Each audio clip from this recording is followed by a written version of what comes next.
એનું રીઝન શું છે એ વસ્તુ પછી હું તમને જણાવીશ, પણ નથી ખાધું આજે. તો આજના બ્લોગની આપણી શરૂઆત થઈ ગઈ છે દુકાનેથી. તો દુકાને એક નવી વસ્તુ જોવા મળી છે, જો તમને બતાવું. જો કદાચ તમે ખાધા હોય તો ખબર નહીં, બાકી મારા ફર્સ્ટ ટાઈમ છે તો તમને બતાવું કે આ વસ્તુ કેવી છે ને કેટલા રૂપિયાની છે. જો તમને બતાવું, આ નામ હું એલચી કેળા. એલચી કેળા. આ કેળાનું નામ એલચી કેળા છે. હવે કેટલા રૂપિયાના છે ભાઈ? કેટલા રૂપિયાના છે? હવે આ ખબર નથી, 40-50 રૂપિયાના છે. તો તું લાવ્યો તો કેટલાના લાવ્યો? પણ આ તો ઓછા ઘરે કાઢીને આવ્યા, વધારે હતા. તો કેટલાના પણ? 40. આવું પેકેટમાં જ આવે? આવું પેકિંગ જ આવે.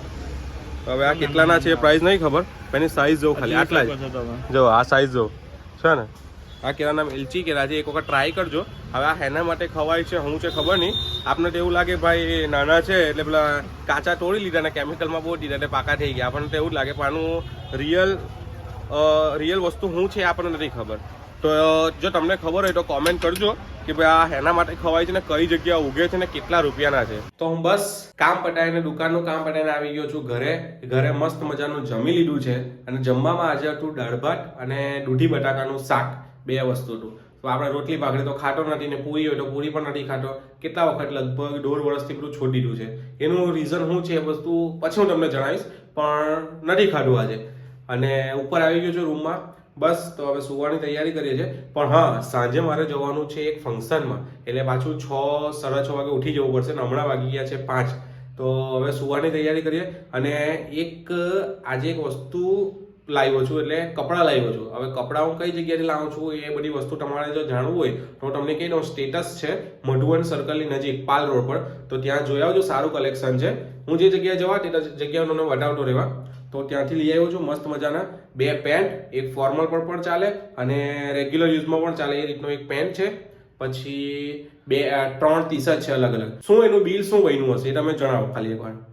ચાલો એમને એમ તો તમે જણાવી નહીં શકો, પણ હું આજે પહેરવાનું છું સાંજે, એટલે જોઈ લેજો અને પછી જણાવજો કે ભાઈ આનું બિલ એક જોડી કેટલાની થઈ હશે. તો બસ આ છે અમારી જોડી. જો આ નીચે શૂઝ છે એવી ભાઈના, ઉપર પેન્ટ આપણો, આ જોડી.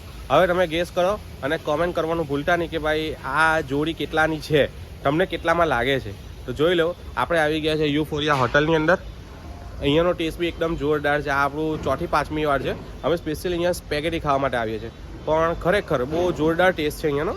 હવે જોઈએ અંદર કે કઈ રીતનું છે, શું છે. આ તો મારા સાસરા તરફથી છે, એટલે ઘણા બધાને તો હું ઓળખતો પણ નથી, કારણ કે મારી ફિયોન્સી છે, તેમના મામા અને મામાની વહુ, તો એના તરફથી છે. એ બેન, એ ભાભી બહારથી આવ્યા છે, તો એના માટે બધું રાખ્યું છે ગેટ ટુગેધર જેવું. તો હવે જોઈએ મેનુમાં શું છે, કારણ કે હવે માણસો તો મળતા રહેવાના, પણ મેનુ કંઈ લાજવાબ હોવું જોઈએ. તો હવે જોઈએ અંદર ગઈને. હવે થોડીક વખત રાહ જોઈએ છે. મારી ફિયોન્સી આવે છે હમણાં, આપણા વાવાઝોડું, તો વાવાઝોડાની રાહ જોઈએ અને પછી જઈએ સીધા અંદર.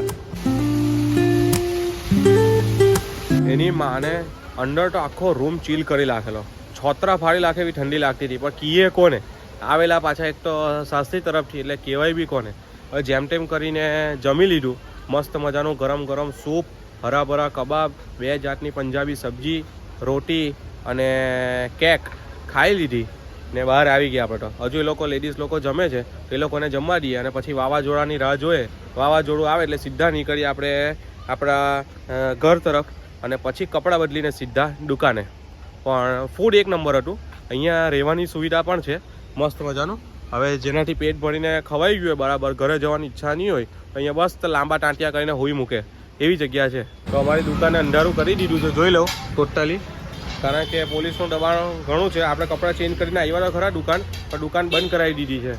હવે જોઈએ પોલીસવાળા પાછા આવે છે કે નહીં, પણ હવે તો લગભગ નહીં ખોલવા દેવું લાગે છે.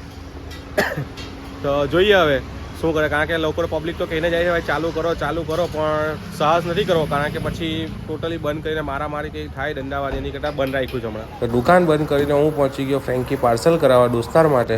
તો ફ્રેન્કી પાર્સલ કરાવીને સીધો હું એમને આપી ને થોડી વાતચીત કરી. આપણે 2:30 વાગે ઘરે આવી ગયા છે, અને રસ્તામાં જે ચેકિંગ ચાલે છે, એવું લાગે છે કે પેલું સિંગમ શું કહેવાય કે વેલકમ ટુ ગોવા સિંગમ, અજયભાઈ હમણાં એન્ટ્રી પાડે, એટલી ગાડીઓ મૂકેલી છે 4 રસ્તે ને ચેકિંગ ફૂલ જોરશોરમાં ચાલે છે. હવે હેનું છે શું છે કંઈ ખબર નથી. કદાચ જો આટલું ચેકિંગ આપણી બોર્ડર પર હોય ને, તો દારૂ બી નહીં આવે, ની ગાંજો આવે, ની આતંકવાદી આવે. હવે ખબર નહીં આવી રીતના કેમ બંધ કરે છે નાની મોટી લારીઓવાળાનું, ખબર નહીં હવે એ જે હશે તે. પણ આજનો આખો દિવસ આ રીતે સમાપ્ત થાય છે આપણો. તો 2:30 વાગી ગયા છે, હવે સુવાનો ટાઈમ થઈ ગયો છે, મમ્મી લોકો ઉપર સૂઈ ગયા છે. તો શાંતિથી આજના વ્લોગને આપણે એન્ડ કરીએ. થોડીક વારમાં ખાખરા ખાઈને થોડોક હલકો નાસ્તો કરીને સૂઈ જઈએ. બાકી વ્લોગ જો આપણો ગમતો હોય તો આપણું જે રેગ્યુલરલી છે લાઈક કરો, શેર કરો અને કોમેન્ટ કરો. બાકી મળીએ આવતા વ્લોગમાં. ત્યાં સુધી બાય.